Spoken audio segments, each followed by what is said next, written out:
Hello, hi, and welcome to my channel. I know I'm late with my review. However, with the latest update, I was very frustrated and I did not feel like I was mentally ready to make a video that would 100% be objective from my point of view. So now, after 2 days, I feel that I'm finally ready to share my thoughts and opinions. Let's start with the pretty. I'm going to start with a new story expansion. Without any spoilers, it's all about Dark Dimension converging from two different realities, and both Mephisto and Dormammu trying to conquer that realm. I must say that I am genuinely surprised with the visuals and the stunning details. This is probably my favorite story chapter too, and I must say that the ending had a lot of great plot twists, setting up part 2 coming within the next 4 weeks. I really love the enemy designs, the mindless ones or the demons from Mephisto's realm, also the beautiful designs from both Scarlet Witch and Nico Minoru, and the fantastic and hot looking Hellstorm, yes, pun intended. I must say that the team responsible for the character designs are really great at what they do and definitely deserve to be applauded for their fantastic work. Let's talk about the good stuff. So first of all, one and the foremost change I want to address is that some very cool quality of life changes have been implemented with the latest update. Like changing your skill presets within your gameplay screen next to your autoplay button. Now players also have the access to one Dark Zone territory, which is territory free.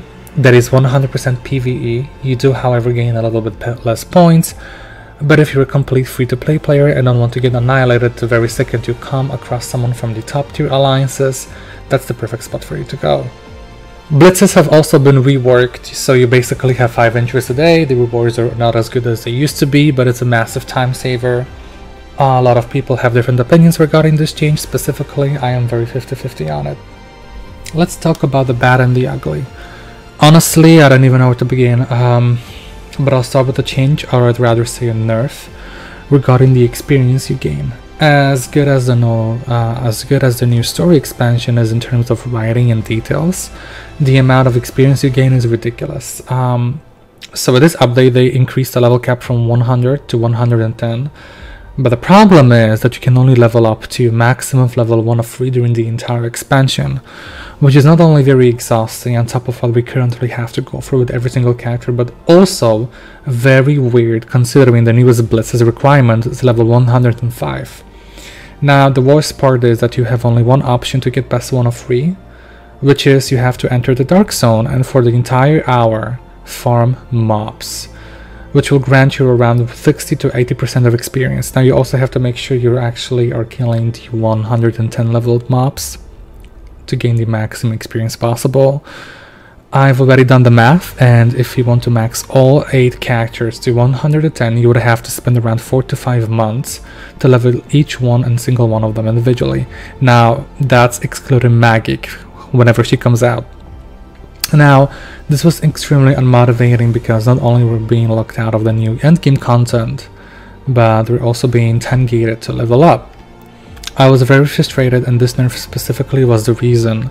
Now, I want to address that. Earlier today we've got developers notes regarding all of this, but I will go through all of that at the end of this video. Now, another thing they kind of have messed up is the removal of the regional selector, which was kind of the cheapest and best offer you could possibly get for the Omega points, and people were absolutely not having it. But that has been changed today, and all of that has returned. And on top of that, actually, we can buy multiple selectors that are no longer time gated, and now they are also permanent addition to the shop, so we no longer have to worry if they're ever going to be removed. Now keep in mind, as you can see, you can only get 1 per month per squad.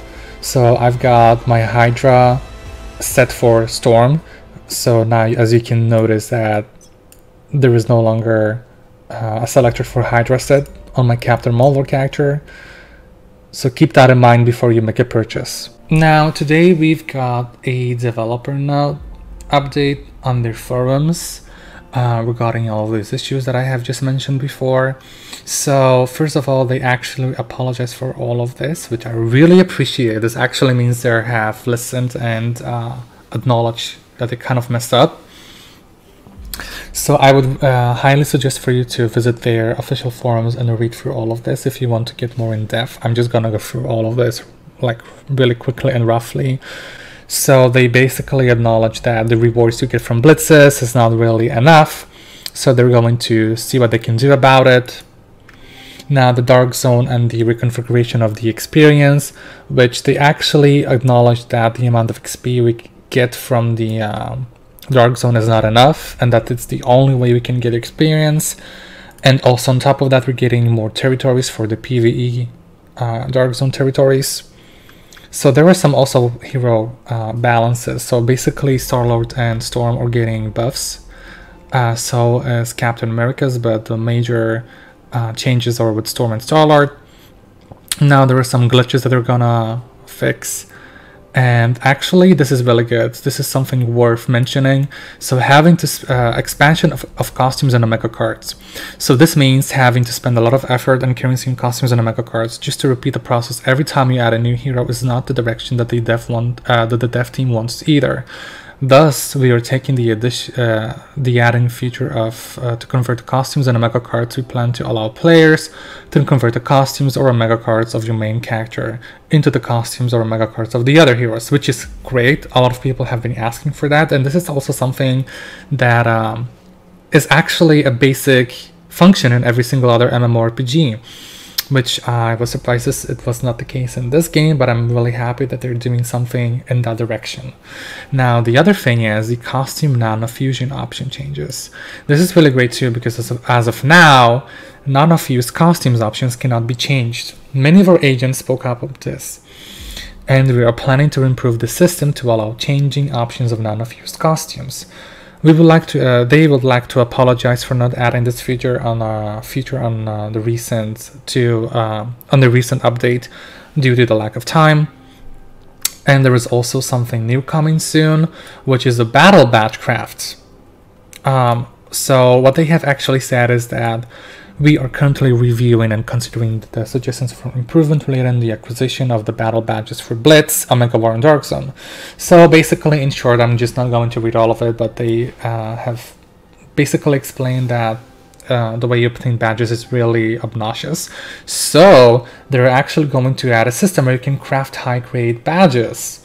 They haven't really explained how it's going to work. There was no real details about it, but we know it's coming, so that's good. And then there is more stuff. So you basically got there is a small gift we're gonna get as an apology. They've also decided to, as I've mentioned before in my video, that they have returned the regional costume selectors, and they even stated that it's the constant one, so it's permanent. There is a compensation reward, so basically everyone's gonna get 5 tickets for cards and 5 tickets for costumes. So now here you can see the table with all of the costume selectors that have been added to the store, and they also ended their notes by apologizing yet again. I really appreciate it. I really like that they acknowledge their mistakes and that they're working and they're actually doing everything that's in their power to fix all of this, and I'm really excited. This alone made me very positive, and I'm super extremely happy about it, and I can't wait to make more videos about Marvel Future Revolution, so hopefully you'll stay tuned on my channel and I can provide you more information. I hope you did enjoy it. Leave a like and subscribe. Thank you very much and see you soon.